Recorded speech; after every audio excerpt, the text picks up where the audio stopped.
आप जे कॉलोनी में बैठकर बातें कर रहे हैं, लेकिन अब यह भरोसा बन गया है आपके ऊपर। ये बात यहां राहुल गांधी के लिए इन्हीं व्यापारियों में से कोई एक कह रहा था। वैसे ये सोचने वाली बात है दोस्तों कि देश के प्रधानमंत्री की कुर्सी पर बैठे नरेंद्र मोदी लोगों के दुख दर्द को समझ नहीं पा रहे हैं और अब लोग भी मोदी की जगह राहुल गांधी से उम्मीद रख रहे हैं। आज उन्नाव कांड की पीड़िता की राहुल गांधी से मुलाकात हुई है।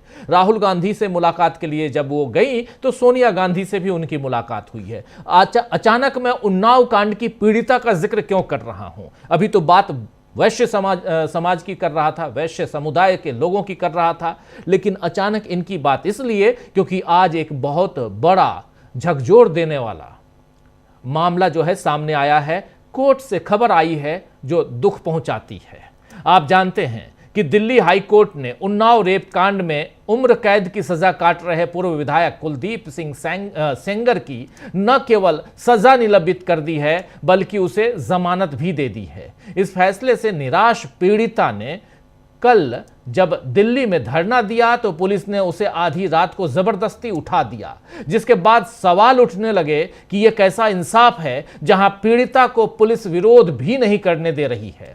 और राहुल गांधी ने इसे मृत होते समाज की पहचान बताते हुए आज पोस्ट किया। इस पोस्ट करने के बाद, ये ट्वीट करने के बाद राहुल गांधी से मिलने पहुंची पीड़िता, और ये पीड़िता मिलना चाहती हैं राष्ट्रपति से भी, ये पीड़िता मिलना चाहती हैं देश के प्रधानमंत्री, गृह मंत्री से भी, राहुल गांधी, सोनिया गांधी से, लेकिन मुलाकात इनकी हो गई। राहुल गांधी ने क्या कुछ लिखा है इस मसले पे, जरा उसको दिखाता हूं, आपके सामने रखता हूं। राहुल गांधी लिख रहे हैं, क्या एक गैंग रेप पीड़िता के साथ ऐसा व्यवहार उचित है? क्या उसकी गलती यह है कि वो न्याय के लिए अपनी आवाज उठाने की हिम्मत कर रही है? उसके अपराधी यानी पूर्व बीजेपी एमएलए सेंगर, उसको जमानत मिलना बेहद निराशाजनक और शर्मनाक है, खासकर तब जब पीड़िता को बार बार प्रताड़ित किया जा रहा हो और वो डर के साये में जी रही हो। बलात्कारियों को जमानत और पीड़िताओं के साथ अपराधियों सा व्यवहार, ये कैसा न्याय है? हम सिर्फ एक मृत अर्थव्यवस्था नहीं, ऐसी अमानवीय घटनाओं के साथ हम एक मृत समाज भी बनते जा रहे हैं। लोकतंत्र में असहमति की आवाज उठाना अधिकार है और उसे दबाना अपराध। पीड़िता को सम्मान, सुरक्षा और न्याय मिलना चाहिए, न कि बेबसी, भय और अन्याय। यह बात यहां राहुल गांधी लिख रहे हैं। आपको बता दूं कि आज कांग्रेस ने इसके विरोध में प्रेस कॉन्फ्रेंस भी की है। हालांकि सेंगर की तत्काल रिहाई संभव नहीं लग रही है क्योंकि उसे पीड़िता के पिता की हत्या के मामले में भी दोषी ठहराया गया है और इस मामले में वो 10 साल की सजा काट रहा है और फिलहाल वो जेल में ही रहेगा। लेकिन फिर भी इस फैसले से पीड़िता के मन में डर तो बना ही है और इस डर के साये में आज पीड़िता ने राहुल गांधी से मुलाकात की। ये मुलाकात अब से कुछ देर पहले हुई है और देखना होगा कि अब बीजेपी इस मामले में कैसे राजनीति करने के लिए या राजनीति का इस्तेमाल करती है। पीड़िता जब राहुल गांधी, सोनिया गांधी से मिलकर निकली है तो चर्चा, मीडिया से बातचीत करते हुए क्या कुछ कहा है, जरा पहले वो सुनाते हैं, सुन लेते हैं क्या कह रही है। आराम से मैम, आराम से। मैं प्रधानमंत्री से मिलने की गुहार लगाई, मैंने सबसे मिला लेकिन हमको कोई भी नहीं मिला। और राहुल भैया का सामने से फोन आया, सामने से हमको बुलाया और मुझे न्याय का आश्वासन दिया और न्याय की लड़ाई के लिए हाथ हटाओ,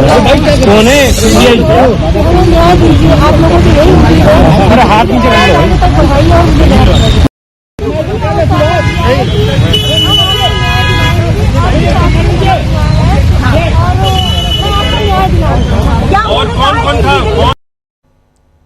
हालांकि बहुत क्लियर आवाज नहीं आ रही है, मगर इन्होंने कहा कि राहुल गांधी की तरफ से फोन आया, बुलावा आया और फिर राहुल एक तरफ ये प्रधानमंत्री से, राष्ट्रपति से, देश के गृह मंत्री से मिलना चाहती हैं। आप जानते हैं कि उन्नाव का मामला यानी उत्तर प्रदेश का मामला है और ये केस फिर सुप्रीम कोर्ट के आदेश के अनुसार केस को दिल्ली शिफ्ट किया गया था और दिल्ली में इससे यानी सेंगर को सजा दी गई थी, आजीवन कठोर सजा मिली थी। लेकिन इसके बाद दिल्ली हाई कोर्ट ने इसमें जमानत दे दी है और इस सजा को भी निलंबित कर दिया है हाई कोर्ट ने। सबसे बड़ी बात कि सजा को निलंबित कर दिया गया और ऐसे में ये पीड़िता न्याय की गुहार फिर से लगा रही है, क्योंकि इसके परिवार को, इसके पिता को, सबको, परिवार के 2 सदस्यों, इसकी मौसी, इसकी चाची को मार डाला गया, पिता को पुलिस की कस्टडी में मार डाला गया, इसके ऊपर भी, इस पीड़िता के ऊपर भी हमले हुए, और ये सब देखते हुए एक डर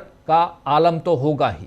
वैसे ये देखकर दोस्तों बेहद दुख होता है कि देश में महिलाओं, अल्पसंख्यकों और तमाम कमजोर वर्गों के लिए माहौल कितना असुरक्षित बनता जा रहा है। अब तो आलम यह है कि क्रिसमस हो या ईद, देश में खुशियों से पहले तनाव पसरने लगता है। और आज कांग्रेस नेता सुप्रिया सुरनेत ने इस बारे में जो कहा है वो भी सुन लीजिए। कल क्रिसमस है, आप जानते हैं, आज 24 तारीख है, 24 दिसंबर, कल 25 दिसंबर क्रिसमस का त्यौहार। लेकिन क्रिसमस से पहले कैसे खुशियां जो बंटनी चाहिए, चाहे वो किसी भी धर्म जाति के लोगों का त्यौहार हो, अपने हिंदुस्तान में ये होता था कि हम एक दूसरे के साथ मिलजुल कर उन त्योहारों को मनाते थे, लेकिन अब उस पर भी पहरेदारी होने लगी है।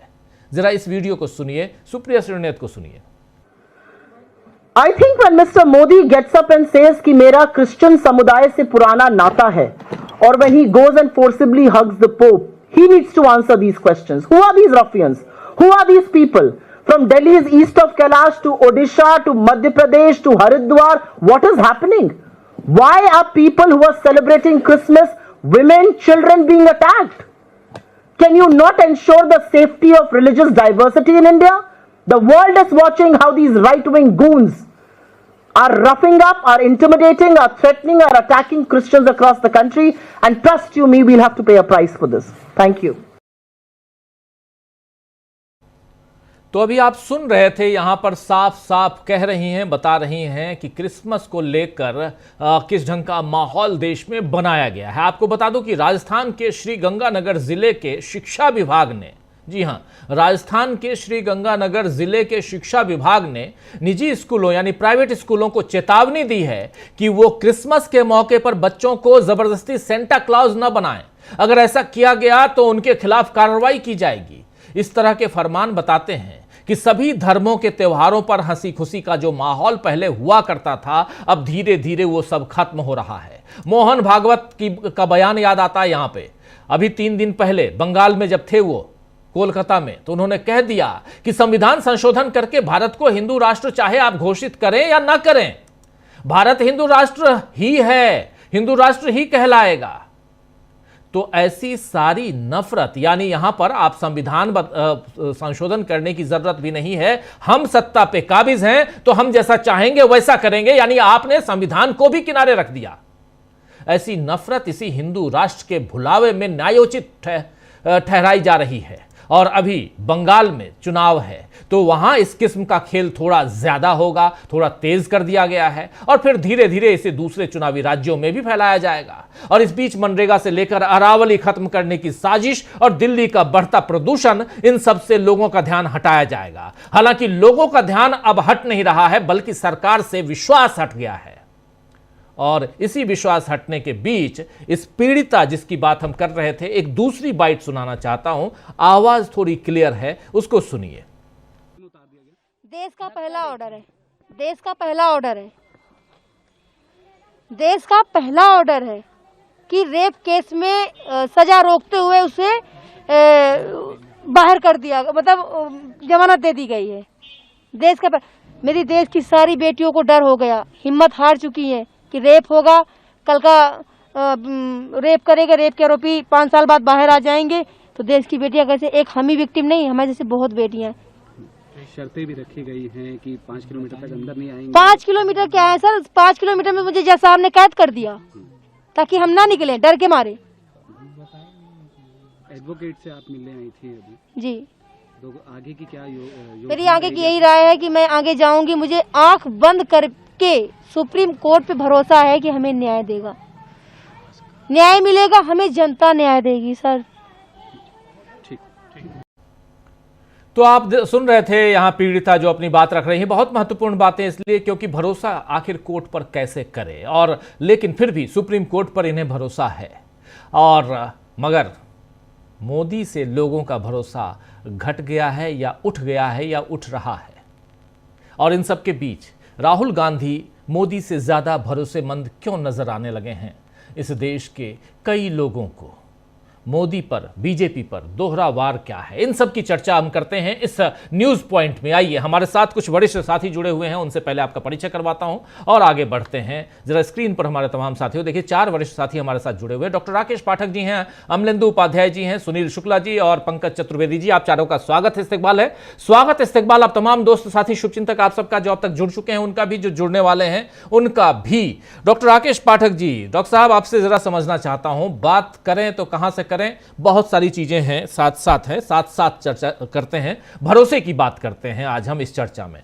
भरोसा आखिर ये क्यों उठता जा रहा है, क्यों घटता जा रहा है, क्यों कम होता जा रहा है? और इन सब के बीच देखिए, चाहे न्यायपालिका हो, चाहे कार्यपालिका हो, चाहे विधायिका हो, तीनों से भरोसा हटता जा रहा है। और तीनों के ऊपर लोकतंत्र है, जनता के द्वारा चुने गए जो जनप्रतिनिधि हैं वो ऊपर बैठे हुए हैं, जो इन तीनों को गवर्न करते हैं कहीं ना किसी रूप से। सुप्रीम कोर्ट को गवर्न नहीं करते हैं, लेकिन फिर भी चुन के जाते हैं वहां भी। और कई जगह ये सुना जाता है, ना सिर्फ सुप्रीम कोर्ट की बात कर रहा हूं मैं कोर्ट की बात कर रहा हूं।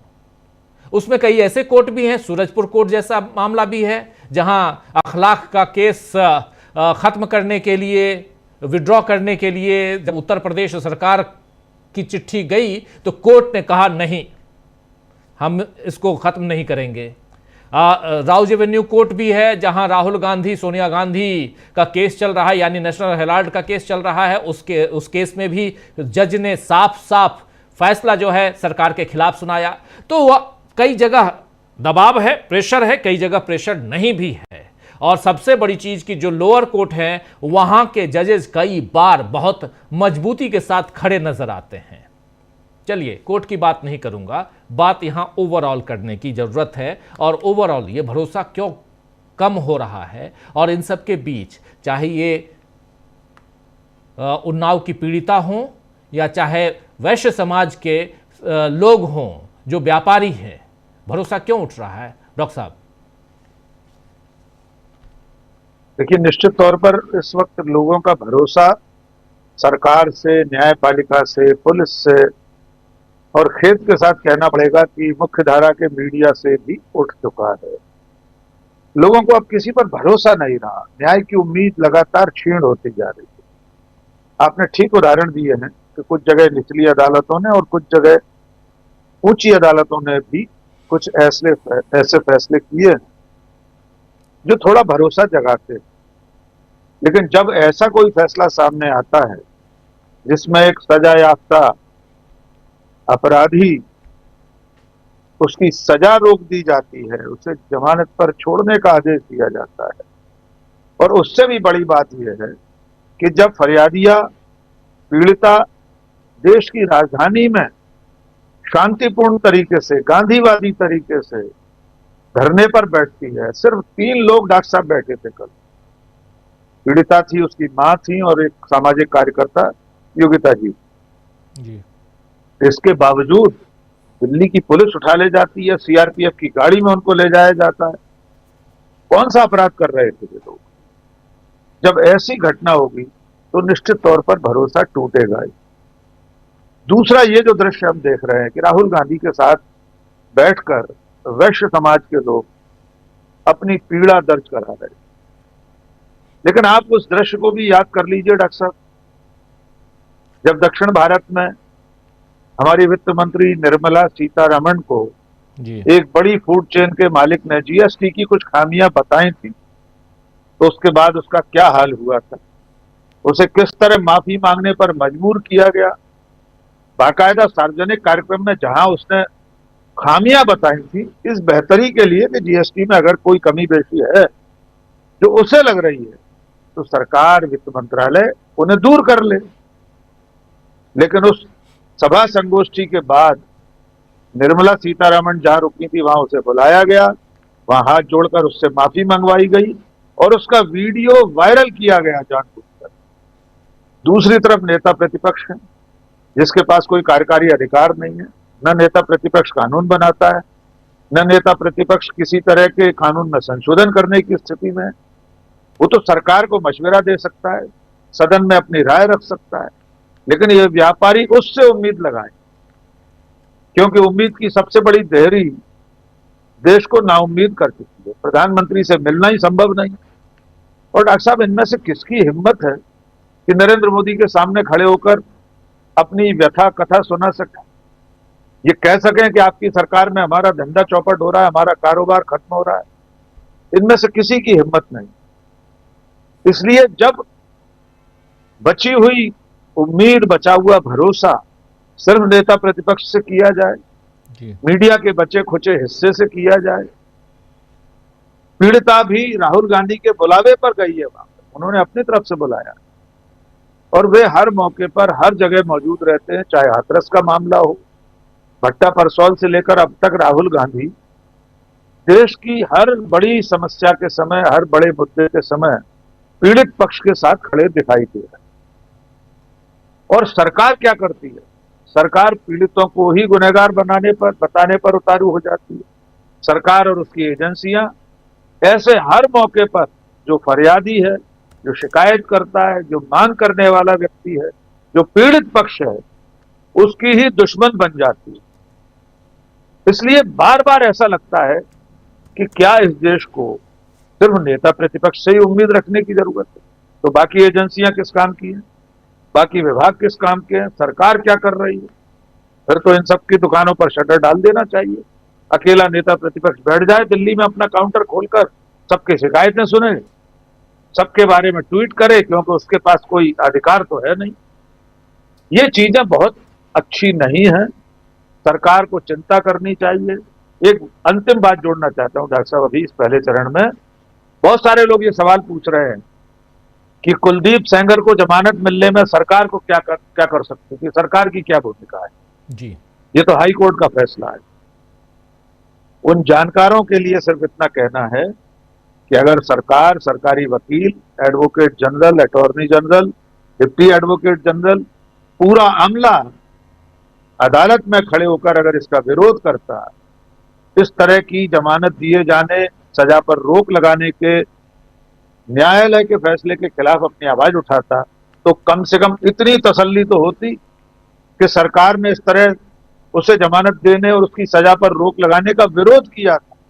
या तो सरकार मदद, अखलाक के मामले में मुकदमा वापस लेने की मांग करने चल पड़ी है सरकार। तो ये जो अंतर है इस वक्त प्रतिपक्ष और पक्ष का, सत्ता पक्ष और विपक्ष का, वो स्पष्ट अब देश में दिखाई दे रहा है। जी जी, बिल्कुल बिल्कुल, ये एक अंतर दिखाई दे रहा है। सुनील शुक्ला जी, आपके पास जरा आना चाहता हूं, कैसे आप देखते हैं इस पूरे भरोसे की बात? भरोसा टूटता हुआ नजर आ रहा है, और भले एक छोटा वर्ग हो, कई लोग तो डर से नहीं बातें करते हैं, और ये व्यापारी वर्ग तो ऐसे भी डरा रहता है, उसको लगता है पता नहीं। और अभी जब चंदे की बात आ रही थी अलग अलग पार्टियों को, उसमें भी राहुल गांधी ने खुद कहा, बर्लिन में कहा कि अगर हमको कोई आकर चंदा देता है तो वो उसके यहां ईडी सीबीआई के छापे पड़ जाते हैं। आज की तारीख में कांग्रेस पार्टी और बीजेपी के बीच जो आर्थिक पहलू है, दोनों का अंतर देखिए तो कितना बड़ा है। 6,000 करोड़ उसके अकाउंट में, 6,500 करोड़ बीजेपी के अकाउंट में है, 53 करोड़ रुपए मात्र कांग्रेस के अकाउंट में है। समझ लीजिए क्या फर्क है, कितना फर्क है। 6,000 करोड़ रुपए बीजेपी के अकाउंट में है, बाकी छोड़िए 10,500 करोड़ की तो वो कंपनी जिसको चंदा मिला है। तो ये जो फर्क है, इस फर्क के बीच, इसके बाद भी अगर व्यापारी आकर राहुल गांधी से मुलाकात कर रहे हैं, बात कर रहे हैं, खुल के कह रहे हैं, और एक पीड़िता जो न्याय के लिए सरकार के दरवाजे खटखटा रही है, उसको वहां भी कुछ नहीं, वहां दरवाजे बंद कर दिए जा रहे हैं, फिर कैसी सरकार है और कैसा भरोसा? क्यों भरोसा? धन्यवाद राजीव जी। आपने कांग्रेस और बीजेपी के बीच अंतर की बात की। कोई तुलना ही नहीं है। जो चंदा जिस तरीके से मिल रहा है बीजेपी को, और जो बड़े व्यापारी हैं, बड़े उद्योगपति हैं, उनके ट्रस्ट हैं, जो उनका व्यवहार के साथ है, दोनों में कोई तुलना ही नहीं है। आप तुलना कर रहे हैं अडानी साहब से उस व्यापारी की जो राहुल गांधी के सामने बैठ करके कह रहा है कि साहब हमारा व्यापार। सुनील जी, आपका वीडियो स्थिति ये है। जी, आपका नेटवर्क वो हो रहा है। मैं एक काम करता हूं, मैं तब तक पंकज जी के पास आता हूं इसी सवाल के साथ। आप जरा रिकनेक्ट कीजिए पंकज जी, इसी सवाल के साथ आपके पास रिकनेक्ट कीजिए जरा सुनील जी। देखिए राजीव जी, ये भारत हमको समझना होगा कि जो अनऑर्गेनाइज सेक्टर है व्यापार का, फुटकर व्यापार का, उसका यह जो हमारी जीडीपी है उसमें लगभग 13% योगदान होता है। और जो अनऑर्गेनाइज सेक्टर, जो छोटी छोटी गांव गुर्दे की छोटी मोटी दुकानें, गुमटियां होती हैं, ये अकेले रोजगार नहीं देती हैं, ये भारत की जीडीपी को एक गति देती है। लेकिन ये सरकारी रिपोर्ट है कि 2018 के बाद में जो अनऑर्गेनाइज्ड फुटकर बाजार का सेक्टर है उसकी भागीदारी लगातार कम होती जा रही है। 2023 में जो कुल व्यापार का 84% रह गई थी, और साथ साथ सरकार का आंकड़ा कहता है कि 2027 में घट के 77% रह जाएगी। अब एक ब्रांड चेन्स का, होम सप्लाई का एक मैटर तो है, लेकिन इसके साथ में जो कुछ और जो मार है व्यापारी पे, टैक्सेशन की मार है जिसके अंदर जीएसटी तो ही है, इसके अलावा यह है कि जो कैश का फ्लो छोटे व्यापारी के पास जो रुक गया, यानी छोटा व्यापारी जो गली मोहल्ले का है उसका अधिकांश जो इस समय ट्रांजैक्शन है वो ये जो अपना क्यूआर कोड वाली इकोनॉमी उस पे आ गया। उसके कारण उसको एक बहुत बड़ी दिक्कत हुई, उसके पास कैश नहीं होता, उसके पास केवल वो पैसा होता है कि वो पैसा दूसरे थोक व्यापारी को उसी से ट्रांसफर कर दे। एक ये दिक्कत हुई। दूसरा, जो पूरे देश में सबसे बड़ी दिक्कत देखी जा रही है कि इस समय जहां जहां पर अनऑर्गेनाइज सेक्टर की छोटी मोटी दुकानें हैं उन पे अतिक्रमण के नाम पे बड़े स्तर पर बुलडोजर चलाए जा रहे हैं। वो कोई जात धर्म देख के नहीं हो रहा है। इस समय आप उत्तराखंड में देखिए, हल्द्वानी से लेकर अल्मोड़ा तक इस बुरी तरीके से तोड़ा जा रहा है लोगों को। होता है कि जाहिर है कुछ कुछ जगह इसमें कोई कहने का गुरेज नहीं है कि छोटे दुकानदार या छोटे शहरों के दुकानदारों की फितरत होती है कि वो अपनी दुकान को थोड़ा आगे बढ़ाते हैं, सामान रखते हैं, लेकिन ये आज की बात नहीं है, सालों की बात है और उसको मैनेज किया जा सकता है। लेकिन जब हम बगल में खड़े हुए बड़े मॉल को फायदा पहुंचाने के लिए इन छोटी दुकानों में तोड़फोड़ शुरू करते हैं तो एक बहुत बड़ा हमारे सामने, उनके सामने रोजी रोटी का संकट खड़ा होता है।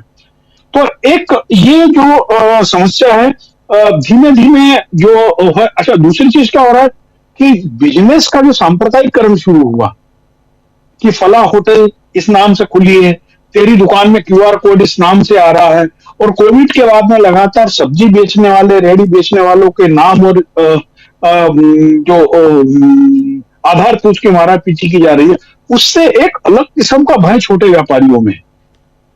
मैं आपको बताऊं, जो खरीदार है वो प्रायः सांप्रदायिक रूप से ध्रुवीकृत नहीं होता है, लेकिन इन गुंडों के दखल से व्यापारी भी प्रभावित होता है और सामान का आना जाना प्रभावित होता है। और अब आप देखिए कि ये सरकार जो है आखिर ऑर्गेनाइज सेक्टर को क्यों लेना चाहती है केवल मार्केट में।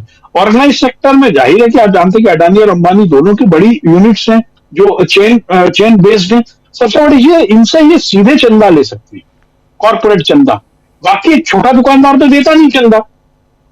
लेकिन आप देखिए इसका खतरा देखिए, कल की घटना में दिल्ली की बता रहा हूं। दिल्ली में एक ऑनलाइन बड़ा एक चेन था, वो लोग क्या कर रहे थे, यूके, यूएसए और दुबई से एक्सपायरी डेट का सामान मंगा रहे थे, जिसके अंदर ब्रांडेड कॉफी भी थी, मिल्क फूड भी था, कोल्ड ड्रिंक्स भी थी, और यहां पर आके बस उसकी रिकैपिंग करते थे और उसको कम दाम में बेच रहे थे। अकेले दिल्ली पुलिस ने कल जो माल पकड़ा है वो 4,65,00,000 रुपए का है। तो ये जितने घपले, छूट, इसके आड़ में बड़े व्यापारियों से, ऑर्गेनाइज व्यापारियों से जो सीधे पैसा ले सकते हैं, ये छोटे व्यापारियों से भी नहीं ले पा रहे। ये एक बहुत बड़ा कारण है जिससे छोटे व्यापारी अब धीमे धीमे सिमटते जा रहे हैं। और छोटे व्यापारी का सिमटने का मतलब वो मान के चले कि अनऑर्गेनाइज सेक्टर का बहुत बड़ा रोजगार खत्म होगा। एक छोटी सी गली मोहल्ले की दुकान में उसमें 4, 5, 6 लोग काम करते हैं, उनके पास कोई काम नहीं बचेगा। जी। दूसरा मसला आपने जो कुलदीप सेंगर का बोला, मैं आपको सही बात बताऊं, कुलदीप सेंगर का मसला नहीं है, ये भारतीय जनता पार्टी के मूल चरित्र का मसला है कि ये हर समय आखिर बलात्कारियों के साथ खड़े क्यों होते हैं। उत्तर प्रदेश में वो चिन्मयानंद सरी के लोग थे जिन पर बड़े बड़े आरोप लगे, सजा हुई, बाद में अदालत को मैनेज करके उनको बाहर ले लिया गया। आज की तारीख में बीजेपी के 54 एमएलए और एमपी ऐसे हैं जिन पे महिलाओं के खिलाफ अपराध के रजिस्टर्ड मुकदमे हैं, उसमें से कई बलात्कार के भी हैं। ये सबसे बड़ी संख्या है। और भारतीय जनता पार्टी का चरित्र हम बिल्किस बानो के प्रकरण से देख चुके थे कि एक गर्भवती महिला के पेट को फाड़ कर और उसके साथ में निर्मम हरकत करने वाले जब को कोर्ट से बरी करवाया गया और उसके अंदर मालूम पड़ा कि गुजरात सरकार ने पूरी भूमिका निभाई थी और जब वो लौट के आते उनका स्वागत करते। तो यह भारतीय जनता पार्टी का मूल चरित्र है और इनके मूल चरित्र का ये असल कारण ये है कि ये लोग जिस परिवेश से आते हैं, जहां इनकी सुबह से शाखाएं लगती हैं, इनको बौद्धिक कहते हैं, ये लोग यौनिक रूप से कुंठित होते हैं। इनकी पूरी बातचीत, इनका पूरा विमर्श, इनकी देह दशा कमर के नीचे के हिस्सों पे चलते। आप सोशल मीडिया पे देखिए, आप सोशल मीडिया पे यदि कोई लिखे नेहरू ने ये किया, इंदिरा जी ने ये अच्छा किया था, तो उस पर जो उस आरएसएस के लोग जो लोगों कमेंट होंगे वो अधिकांश कमेंट कमर के नीचे के गुणों के होते हैं। यानी जो फर्स्ट फ्लोर होता है, ये इंसान का फर्स्ट फ्लोर है ना, बुद्धि वाला, वहां तक वो आते ही नहीं, ग्राउंड फ्लोर पे जीते रहते हैं। तो ये उनका चरित्र है। तो कुलदीप सेंगर के साथ उन्होंने जो जिस तरीके से किया, ऐसे और कई मामलों में कर चुके हैं अदालत के इस्तेमाल के साथ में। क्योंकि आप ये जान के चलिए, आज यदि किसी मामले में किसी की जमानत नहीं हो पा रही है तो इसका मतलब यह है कि बीपी और सरकार की ओर से उसका तगड़ी तरीके से विरोध किया जा रहा। और यदि जमानत हो जाती है तो इसका मतलब ही यह है इस प्रकार के मामले में जिसमें इसमें पॉक्सो एक्ट लगा हुआ है, या लड़की नाबालिग थी जब उसके साथ में दुर्व्यवहार हुआ था, और यदि आप पूरी कहानी पढ़े तो फिल्मी कहानी से लिखी है कि उसके बाप को मार डाला गया, उसकी गाड़ियों से उड़ा दिया गया। हम लोगों ने फिल्मों में कहानी सुनी कि गवाह को गाड़ियों से उड़ा दिया जाए। और आपको याद दिलाऊं, कुलदीप सेंगर को जब सजा हो गई तो भारतीय जनता पार्टी ने उसकी पत्नी को टिकट दिया जी। हालांकि ये बच्ची की मां चुनाव लड़ी थी समाजवादी पार्टी उसके खिलाफ और वह हार गई थी बाई इलेक्शन में, लेकिन यह भारतीय जनता पार्टी का चरित्र है। कुलदीप सेंगर की पत्नी जो कभी राजनीति में नहीं रही, उसको टिकट देने का मतलब क्या था? वो तो गायत्री प्रजापति की पत्नी में बीजेपी का प्रचार कर चुकी है अभी। यानी सभी जो इस तरीके के चरित्र के लोग हैं वो भारतीय जनता पार्टी के प्रिय चरित्र होते हैं, क्योंकि ये लोग देह दशा पर चर्चा करने को ही बौद्धिक समझते हैं। और आप देखिए कि हम जो सुप्रिया श्रींडे ने जो बात बोली, मैं सीरियसली सोच रहा हूं क्या हमारे देश में हम लोग पर्व त्योहार को इतने भय के मामले में मना पाएंगे? हम लोगों ने ईद की नमाज के बाहर इतनी पुलिसें बैठा रखी हैं, कई कई जगह आपने बोल दिया आप सड़कों पे नमाज नहीं पढ़ोगे, कई कई जगह आप कह रहे हो कि दुकानें नहीं लगाओगे। किस तरीके के इसी साल के वीडियो आ रहे हैं मध्य प्रदेश के और दूसरे राज्यों के, जहां पर कोई लाल टोपी सांता क्लॉज बन के निकला, उसको आप मारपीट के घर भगा रहे हो। एक घटना मैं आपको शेयर कर रहा हूं, शायद आप तक पहुंची होगी कि जामिया मिलिया में बीए ऑनर्स के पेपर में एक सोशल साइंस के एक प्रोफेसर ने पर्चा किया। उसमें लिखा कि भारत में मुस्लिम समाज के साथ में, अल्पसंख्यक मुस्लिम समाज के साथ में जो अत्याचार की घटना है उनके बारे में जानकारी दें या उसके बारे में बताएं। उस प्रोफेसर को ना केवल सस्पेंड कर दिया गया आज, बल्कि उसके खिलाफ मुकदमा कायम कर दिया गया। और आप देखिए वो जो प्रोफेसर है मुसलमान नहीं है वो। यानी आज स्थिति ये है कि यदि आप यानी सांप्रदायिकता से परहेज करने की बात कर रहे हैं तो आप इस देश के लिए नागरिक नहीं रह जाएंगे। यदि इस देश में हिंदू राष्ट्र की मांग करना जायज है तो मुस्लिम राष्ट्र या सिख राष्ट्र की मांग करने को क्यों गलत कहा जाएगा? यदि कॉन्स्टिट्यूशन के हिसाब से चलना है, भारतीय जनता पार्टी और आरएसएस के लोग इस कॉन्स्टिट्यूशन को नष्ट करना चाहते हैं, चाहे छोटे दुकानदार का मसला हो, चाहे कुलदीप सेंगर का मसला हो या त्योहार मनाने का मसला हो। और उनका मूल जो कारण है येन केन प्रकारेण साम दाम दंड भेद के साथ में इस संविधान को नष्ट करना था। मैं अभी एक सवाल पे एक सज्जन ने मुझसे पूछा कि 16 लोग ऐसे थे जो मुस्लिम लीग से चुनाव लड़े थे लेकिन उनको संविधान सभा का सदस्य क्यों बनाया गया? संविधान सभा का सदस्य बनाया नहीं गया था तो निर्वाचित हुए थे। हिंदू महासभा तो बड़ी मुश्किल से 2 लोगों को भेजा, तो भेजने नहीं चाहते थे क्योंकि संविधान सभा का विरोध कर रहे थे। बड़ी मुश्किल से मुखर्जी और महाराष्ट्र से एक पपत्सर करके कोई थे, वो आए थे। इन्होंने तो सदस्य नहीं बनाए। ये संविधान के विरोधी उसके गर्व से थे, और नेहरू से इनकी नफरत का कारण यही है कि उन्होंने संविधान में जो प्रावधान रखे वो हिंदू धर्म, सनातन धर्म को मजबूत करने के लिए थे और सनातन धर्म की कुरीतियों को दूर करने के लिए थे। लेकिन ये पोंगा पंडित हैं, ये लोग इस हिंदू धर्म को बिल्कुल काठ की हांडी की तरह बनाना चाहते हैं। और आज इनका जो चरित्र है ये पूरे दुनिया में हमारे धर्म को बदनाम कर रहे हैं। राजू जी, मैं दुनिया के बहुत सारे देशों में गया हूं, हमारे धर्म को, हमारी आस्था को बड़ी इज्जत से देखा जाता था। लेकिन यानी इवन मैं पाकिस्तान में भी मेरा अनुभव इतना बुरा नहीं रहा, लेकिन आज मैं देखता हूं कि आप विदेश में जाओ तो इफ यू आर हिंदू तो हमारी छवि दूसरी हो रही है और इनको शर्म नहीं आ रही है। अब मैं एक चीज को और बढ़ाऊं, इस चीज को और बढ़ाना चाहूंगा।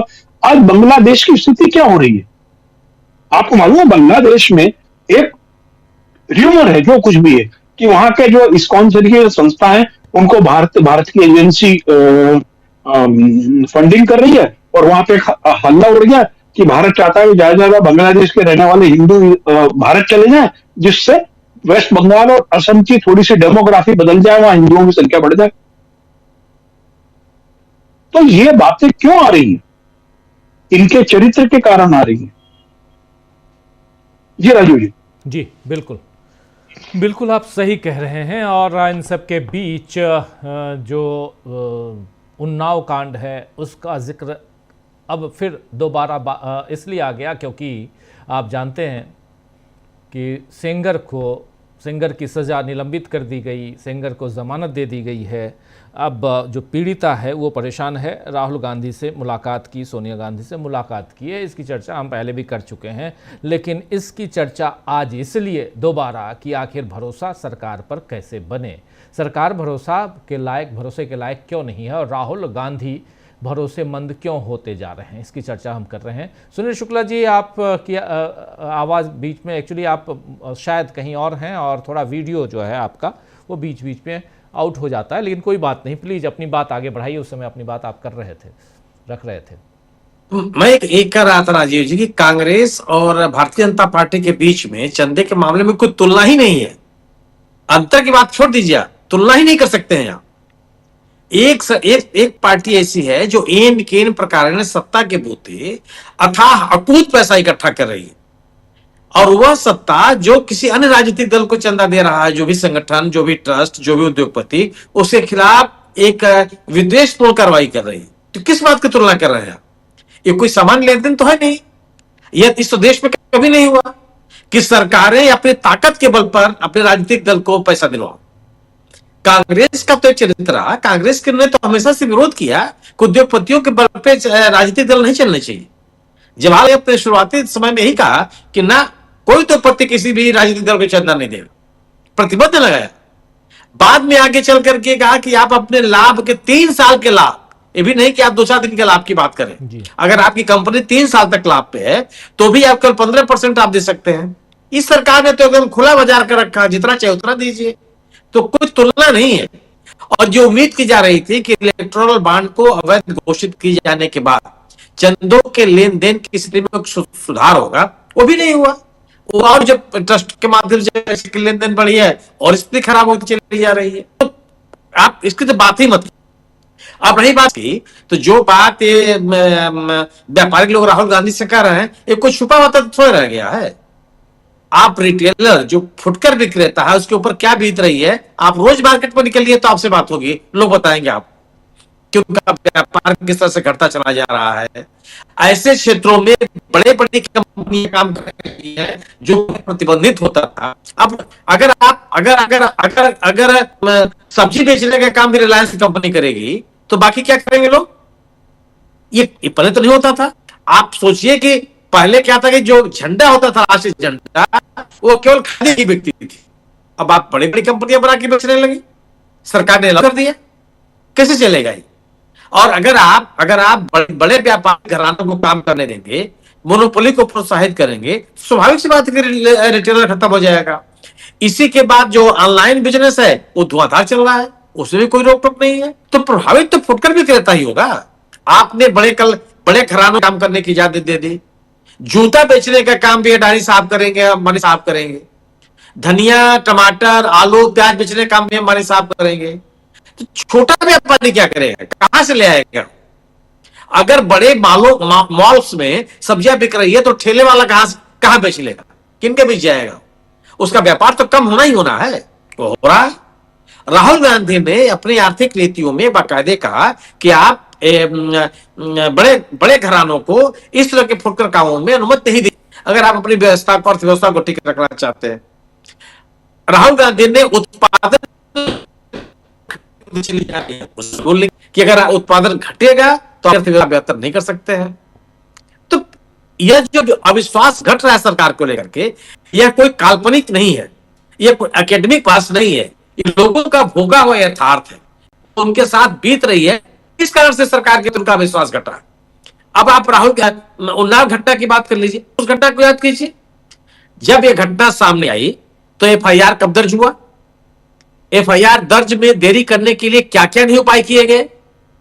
सेंगर साहब को बचाने के लिए कौन कौन से प्रयास नहीं किए गए? नौबत क्या आई कि उत्तर प्रदेश के बाहर इसकी सुनवाई की बात कही पीड़ित पक्ष में, तब जाके सजा हुई। सजा होने के बाद भी भारतीय जनता पार्टी ने सेंगर साहब के साथ किस तरह का व्यवहार किया, तो किसी को आश्चर्य थोड़े हो रहा। अगर दिल्ली उच्च न्यायालय में बहस हो रही थी, और तो दिल्ली उच्च न्यायालय में जो लोग बातें कर रहे हैं कि साहब तो अदालत का फैसला है, अदालत में खड़े होकर विरोध किया आपने? क्यों नहीं विरोध किया? दिल्ली जेडीयू के उन विद्यार्थियों के खिलाफ तो आप पिछले 5 साल से विरोध कर रहे हैं उनके जमानत का। आप जिस व्यक्ति के ऊपर बलात्कार का आरोप है, वो भी अवेस्ट लड़की के साथ, उसके जमानत का विरोध नहीं करेंगे, उसके सजा माफी का विरोध नहीं करेंगे। उत्तर प्रदेश सरकार का या केंद्र सरकार का कोई भी न्यायिक अधिकारी, वरिष्ठतम न्यायिक अधिकारी क्या इस मामले में अदालत में अपीयर हुआ? अगर नहीं अपीयर हुआ तो क्या ये नहीं पता था कि सरकार क्या चाहती थी, किस सजा में किस तरह की छूट मिले? बिल्किस बानो का केस आपके सामने है कि किस तरीके से गुजरात की सरकार ने उनको चुनाव के पहले छोड़ा, और फिर अदालती हस्तक्षेप जब हुआ और जेल से बाहर निकलने के बाद किस तरीके से उनका सम्मान किया गया गुजरात में, उसके बाद अदालती हस्तक्षेप हुआ तो उनको जेल न जाना पड़े, उसको बचाव के लिए गुजरात सरकार ने क्या क्या नहीं किए, सबके सामने है। उत्तर प्रदेश में ही अमरवती त्रिपाठी का यह घटना आप याद कर लीजिए, उनके ऊपर भी एक कवित्री की हत्या का आरोप लगा। क्या क्या इस सरकार के आने के बाद जेल में सजा याफ्ता होने के बावजूद किस तरीके से उनको रखा गया, किस तरह की उनको छूट दी गई। अब अमरवती बेटे के ऊपर जिस तरीके से अपनी पत्नी की हत्या को लेकर के जो आरोप लगे, जो उनकी पत्नी की मां है, किस किस तरह के आरोप लगाए, आपको क्या ये पता चला कि उस मामले में राज्य सरकार कठोर से कठोर सजा दिलवाने के लिए बहुत प्रयासरत है? ये बड़ा सवाल है। तो अगर चुनावी लिहाज से कोई भी चीज इनके मुफीद है वो ठीक है, फिर उसके बाद तो ये सरकार ऐसे आरोपियों को, ऐसे लोगों को दंडित कराने का प्रयास करे, ये कहीं आपको दिखाई नहीं पड़ेगा। हत्या के आरोप में जो जिन लोगों को सजा मिली हुई है आजीवन कारावास, उत्तर प्रदेश सरकार ने उनको छोड़ा है, इसी योगी सरकार ने उनको छोड़ा है, अदालतों में उसका विरोध करने तक नहीं गई, मुकदमे तक वापस ले लिए। ये सभी चीजें आपके सामने हैं। अभी अखलाक के मामले में ही आप देखिए, बाकायदे सरकार ने लिख करके दिया कि ये मुकदमे वापस, कोई साक्ष्य नहीं है, और एक तर्क उसमें यह दिया गया कि अगर ये मुकदमा वापस हो जाएगा तो सांप्रदायिक सौहार्द बनेगा। ये जियो ने हमें पहली बार सुन रहा है कि हत्या का आरोप हो, किसी व्यक्ति की मौत लिंचिंग कर दी गई हो, जो व्यक्ति जिसकी जान ले ली गई हो, उसमें आरोपियों के खिलाफ मुकदमे वापस हो जाए, वो मुकदमा खत्म कर दिया जाए।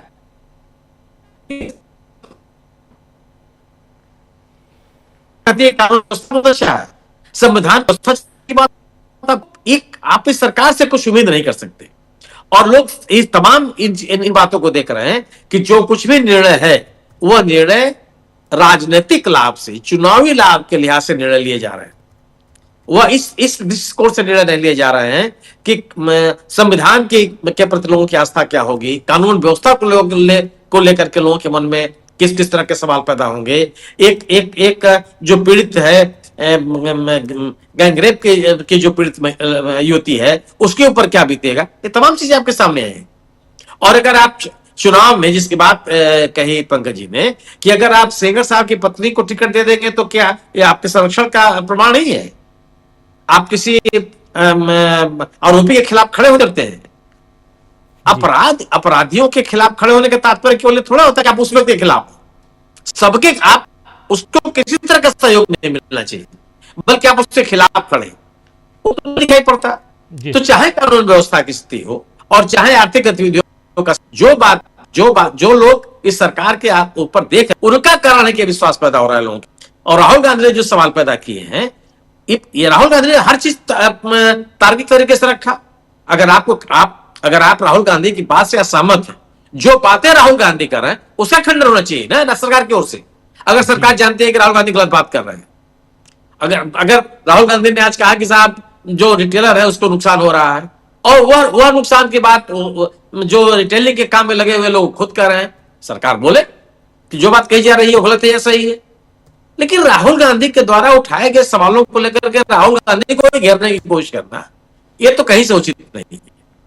और निश्चित रूप से दोनों जो घटनाक्रम है इस कारण से लोग के मन में सरकार के संदेह पैदा हो रहे हैं। और ये संदेह तभी दूर होंगे जब जो सवाल उठाए जा रहे हैं उनको लेकर के सरकार कोई बात करेगी। राहुल गांधी की आलोचना मात्र ये उठते हुए विश्वास खत्म हो जाएगा, मैं ऐसा नहीं मानता। जी बिल्कुल आप सही कह रहे हैं। आप कैसा मानते हैं, आप कैसे देखते हैं अमलेंदु जी?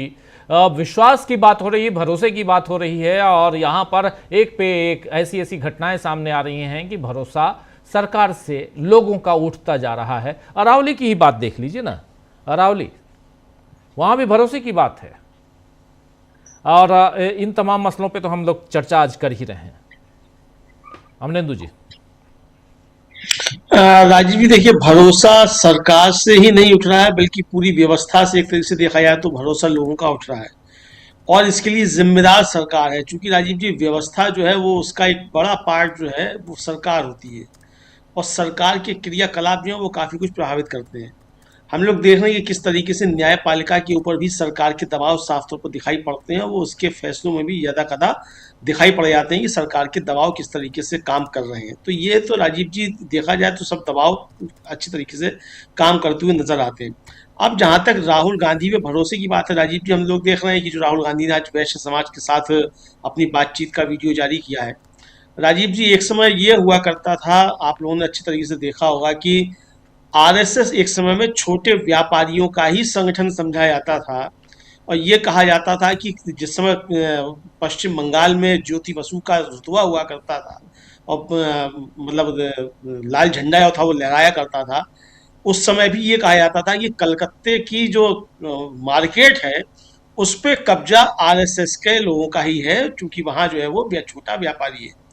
और राजीव जी ये जितने भी स्वयंसेवक थे ये सब गुरु दक्षिणा पे जाके जो थे वो खिचड़ी खाया करते थे देशी घी की, वो सब इन छोटे व्यापारियों के यहाँ ही जाके खाया करते थे और ये उन्हीं का संगठन समझा जाता था। लेकिन राजीव जी प्रमोद महाजन ने जिस तरीके से बीजेपी को बदलना शुरू किया और उसके बाद नरेंद्र मोदी ने आकर बीजेपी को एकदम कॉर्पोरेटीकरण जिस तरीके से किया, उसके बाद आज भारतीय जनता पार्टी सबसे बड़ी दुश्मन इन छोटे व्यापारियों की ही बन गई है और प्रधानमंत्री के कुछ मित्रों को फायदा पहुंचाने के लिए तमाम नीतियां बन रही हैं। और ये बात अब राजीव जी धीरे धीरे जाकर छोटे व्यापारी को भी समझ में आने लगी है। आपको याद होगा कि गुजरात के चुनाव में सूरत में जो थे वो खूब नारे लगे कि कमल का फूल हमारी भूल, इस तरीके के नारे जीएसटी को लेकर लगे। हालांकि बाद में चुनाव आज जीत गई थी भारतीय जनता पार्टी, लेकिन ये नारे वहां लगे और बिल जो छपाए गए वहां व्यापारियों ने उस पर ये लिखा था कि हमारी भूल कमल का फूल।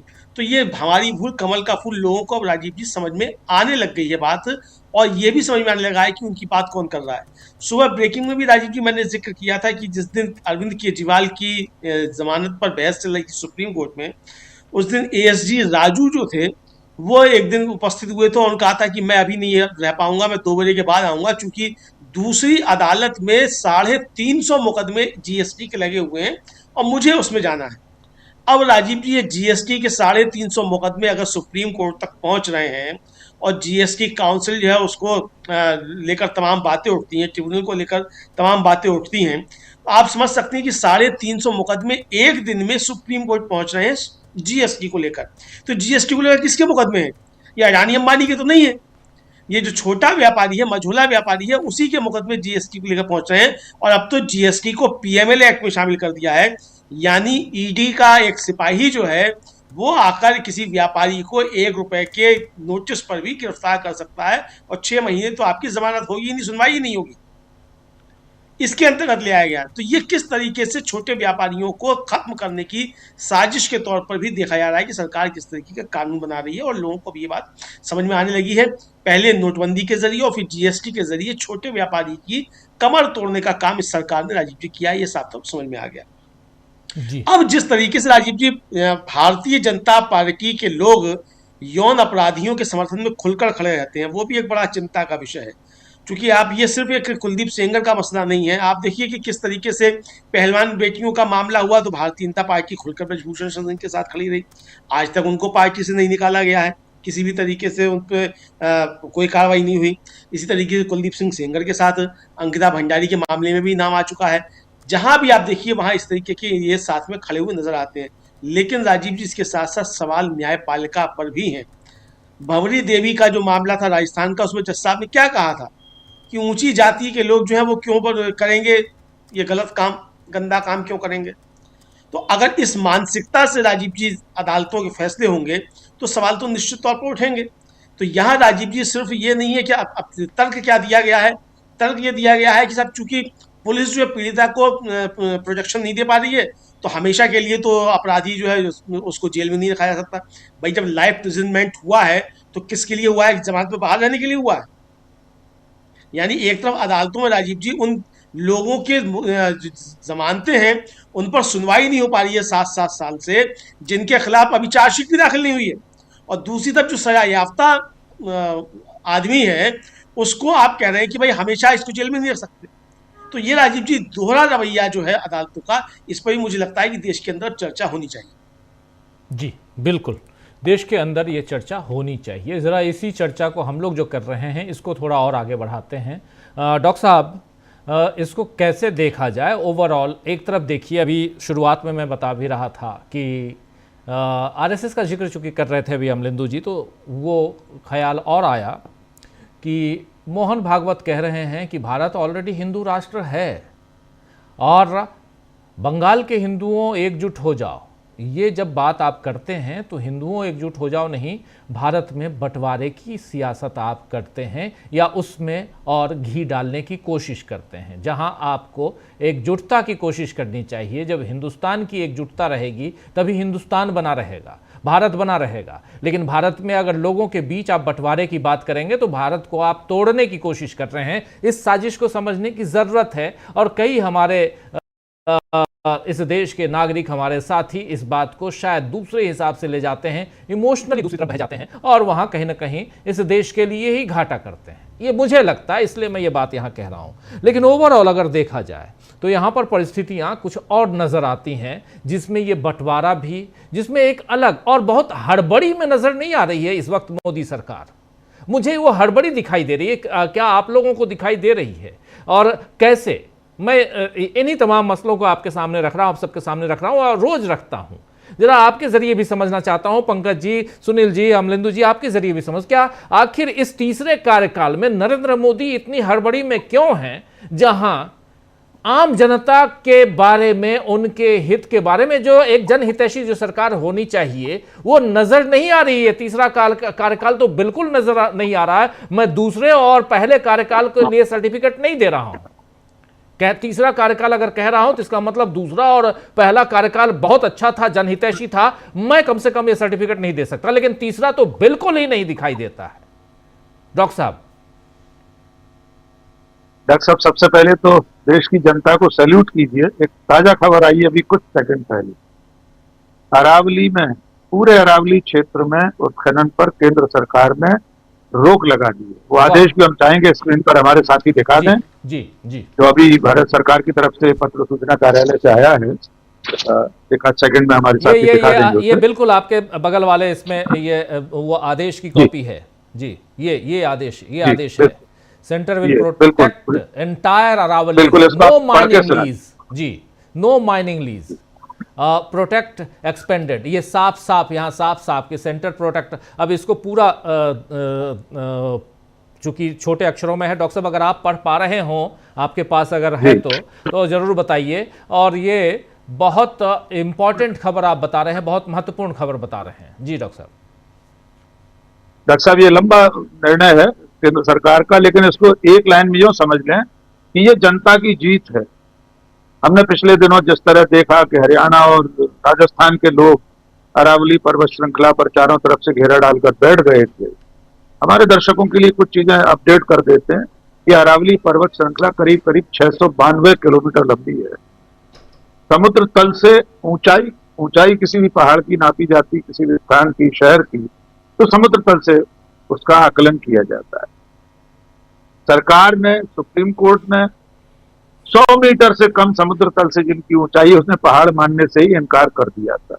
यानी उस फैसले के बाद कम से कम 90% 90 से ज्यादा 90% से भी ज्यादा पर्वत श्रृंखला इस खतरे की जद में आ गई थी कि वहां पर खुदाई हो सकती थी, खनन हो सकता था।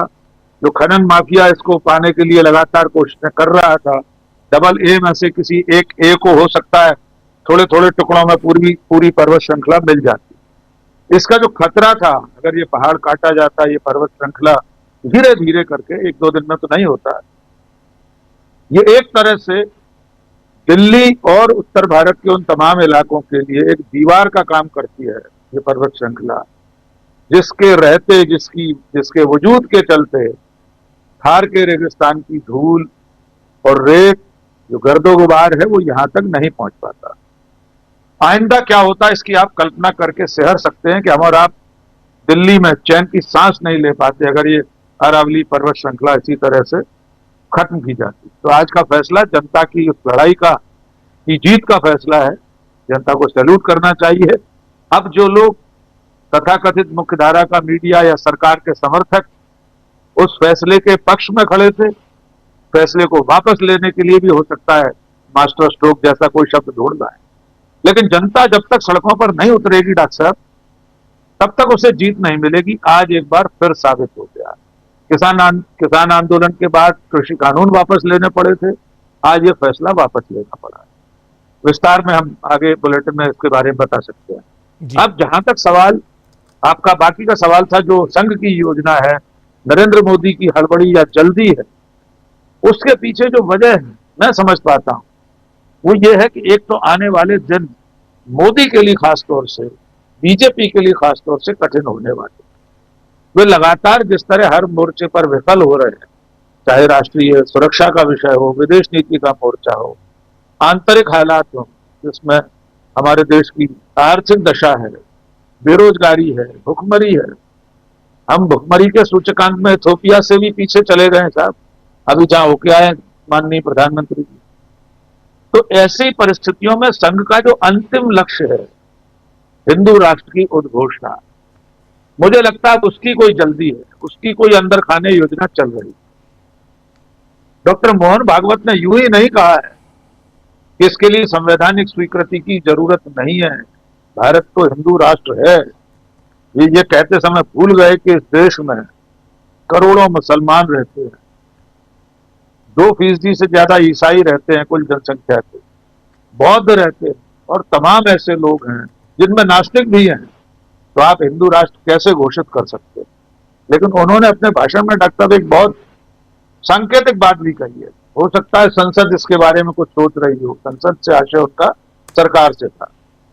फिर उन्होंने कहा कि कई चीजें ऐसी होती हैं सरकार और संसद के स्तर पर जो होती रहती हैं, पहले से बताई नहीं जाती हैं, दिखाई नहीं देती। क्या सचमुच में ऐसी कोई तैयारी चल रही है कि किसी दिन संसद का विशेष सत्र बुलाकर नरेंद्र मोदी सेंगोल धारण करके आए हैं और भारत को हिंदू राष्ट्र घोषित कर दें? क्योंकि अब उनके पास अपनी नाकामियों को छुपाने का अंतिम तरीका, अंतिम ढाल, सिर्फ एकमात्र जो उपाय है, अंतिम ढाल जो बची है, वो हिंदू राष्ट्र की उद्घोषणा है। पंकज जी ने बिल्कुल ठीक कहा कि जिस तरह से खालिस्तान की मांग करना इस देश में संविधान विरुद्ध है, जिस तरह इस्लामिक राष्ट्र की मांग करना संविधान विरोधी है, उसी तरह इस लोकतांत्रिक संवैधानिक राष्ट्र राज्य में हिंदू राष्ट्र की मांग करना, उसके लिए आंदोलन चलाना, उसके लिए अभियान चलाना, पदयात्राएं निकालना, सभा संगोष्ठियां करना, ये सब भी पूरी तरह संविधान विरोधी है। एक अंतिम बात जोड़ना चाहता हूं डॉक्टर साहब, द क्विंट ने खुलासा किया है, पिछले दिनों 10-12 दिन पहले कोई एक आयोजन हुआ है, उसमें देश का केंद्रीय संस्कृति मंत्रालय शामिल हुआ है और उस कार्यक्रम की पूरी थीम थी हिंदू राष्ट्र। सरकारी पैसे से उसका आयोजन हुआ है।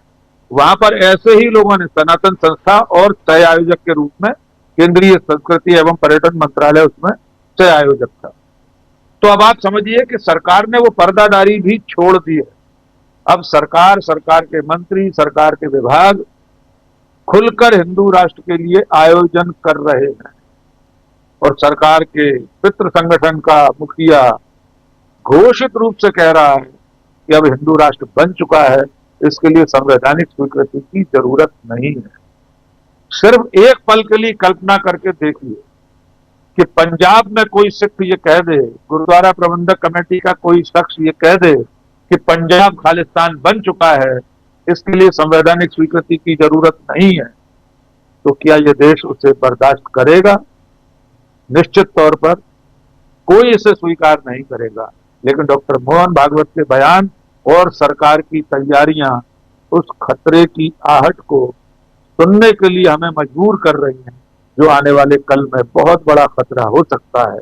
और वो खतरा है देश के धर्मनिरपेक्ष स्वरूप को, उसकी संवैधानिक इस मान्यता को कि भारत एक धर्मनिरपेक्ष राष्ट्र है, उसे खत्म करने की जो तैयारियां चल रही हैं और खुलकर घोषणाएं हो रही हैं, वो आने वाले कल के बड़े खतरे की आहट भी रखते हैं।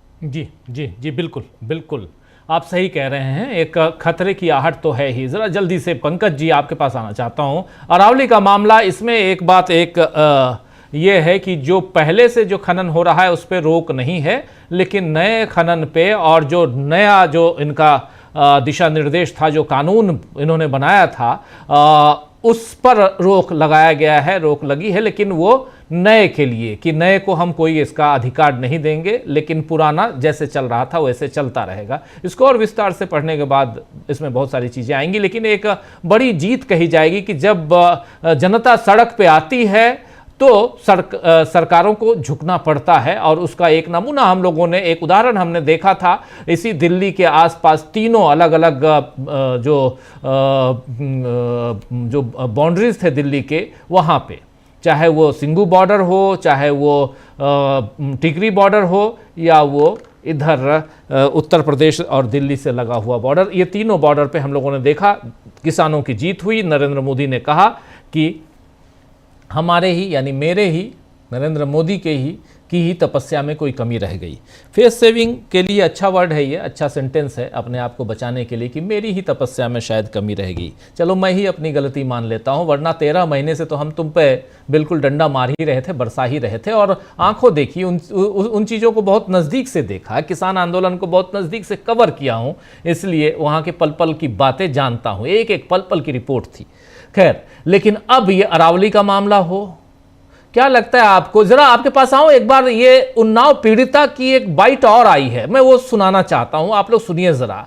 बहुत थोड़ी देर बाद चलिए सुनाता हूं, लेकिन बहुत इंपॉर्टेंट है, जिसमें वो कह रही है कि जब मैं ये बात बता रही थी तो सोनिया गांधी और राहुल गांधी से अभी मिल के आई हैं, और राहुल गांधी के यहाँ से ही फोन आया कि हाँ आप आ जाइए हमारे पास, हम मिलना। राहुल भैया कह रही हैं वो, राहुल भैया और सोनिया गांधी के आंखों में आंसू आ गए और कहा कि ये जो हुआ है आपके साथ, हम आपके साथ हैं और आखिर तक आपकी लड़ाई में हम साथ देंगे।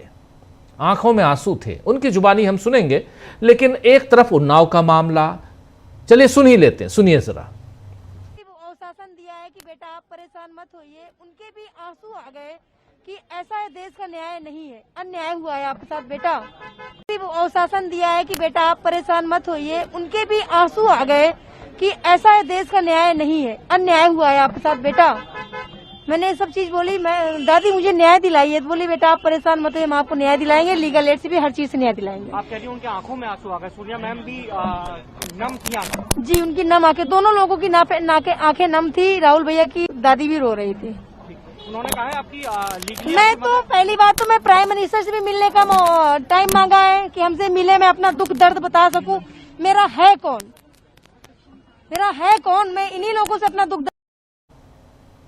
तो सुन रहे थे, आंखों में आंसू आ गए। और लेकिन सबसे बड़ी चीज है कि इनको न्याय मिले, सबसे बड़ी बात। इसी दिल्ली ने 2012 और यही दिसंबर का महीना था, और कितना बड़ा कांड इसी दिल्ली में हुआ था, आप लोगों को याद होगा पंकज जी, निर्भया कांड की बात मैं कर रहा हूं। इसी दिल्ली ने ऐसे कई सारे अलग अलग, उसके बाद निर्भया कांड के बाद उस समय मनमोहन सिंह की सरकार थी, एक नया नियम आया, नया निर्भया कानून बनाया गया, सब कुछ इस देश ने देखा है। लेकिन उसके बाद फिर ढाक के 3 पात, हम वहीं आ जाते हैं, वहीं पे आ जाते हैं। और इसलिए मैं ये सवाल कर रहा हूं क्योंकि उस समय यही भाजपा, यही नरेंद्र मोदी, यही भाजपा के उनके दूसरे साथी, उसके अलावा दिल्ली में एक अलग आंदोलन फिर उसकी शुरुआत हो चुकी थी, अन्ना आंदोलन जिसको कहा जाता था। लोकपाल लोकपाल गाना गाते थे ना, आज की तारीख में लोकपाल कहीं दिखाई देते हैं ना अन्ना हजारे दिखाई देते हैं। तो इसलिए, और इन सब के बीच इन्हीं सीढ़ियों पे चढ़ के आज तीसरी बार मोदी जी प्रधानमंत्री हैं, तीसरी बार के प्रधानमंत्री हैं। लेकिन हड़बड़ी में क्यों है, ये सवाल आपसे भी पूछना चाहता हूं कि आखिर हड़बड़ी क्या है? क्या उनको नहीं लगता कि वो 5 साल रह पाएंगे, या उनके ऊपर कोई और प्रेशर है, क्या कुछ है? या उधर ट्रंप का प्रेशर है, या इधर से कहा जाए तो आरएसएस का प्रेशर है, क्या चीज है? देखिए, आरएसएस और जनसंघ के समय से भारतीय जनता पार्टी का जो मैंडेट रहा है, धारा 370 कॉमन सिविल कोड, ये जितने हैं, इसमें अब उनका जो अंतिम लक्ष्य है, नरेंद्र मोदी चाहते हैं कि उनको जिस कमिटमेंट के साथ में अचानक 2010 के आसपास आरएसएस ने उनको राष्ट्रीय नेता बनाया था, अटल आडवाणी मुरली मनोहर जोशी की जोड़ी के बावजूद, तो उसको वो पूरा करें।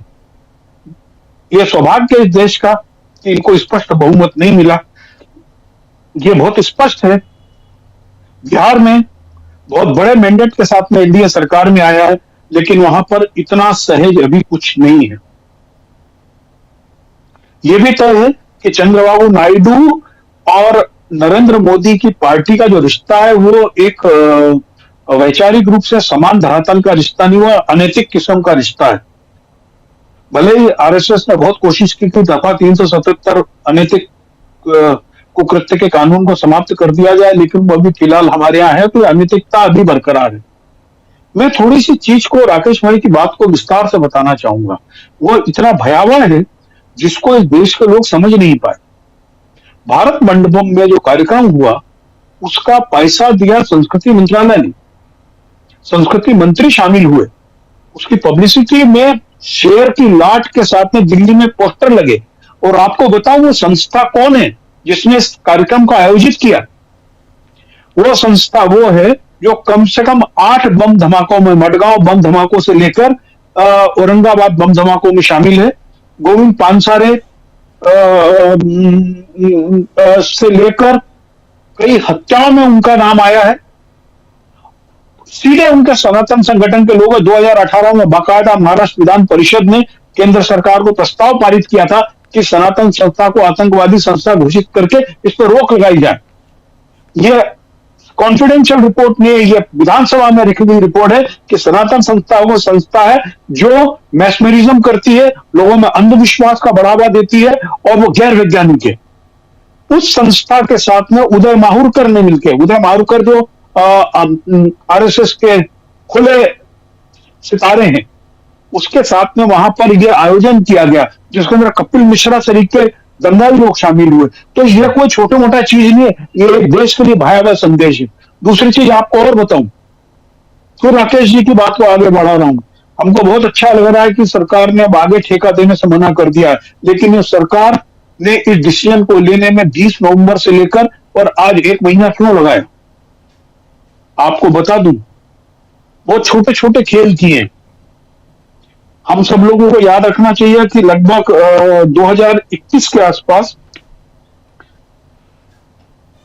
खोड़ी गांव था जिसमें 10,000 मकान थे फरीदाबाद के पास, उसको सुप्रीम कोर्ट के आदेश के नाम पर नेस्तनाबूद कर दिया गया था।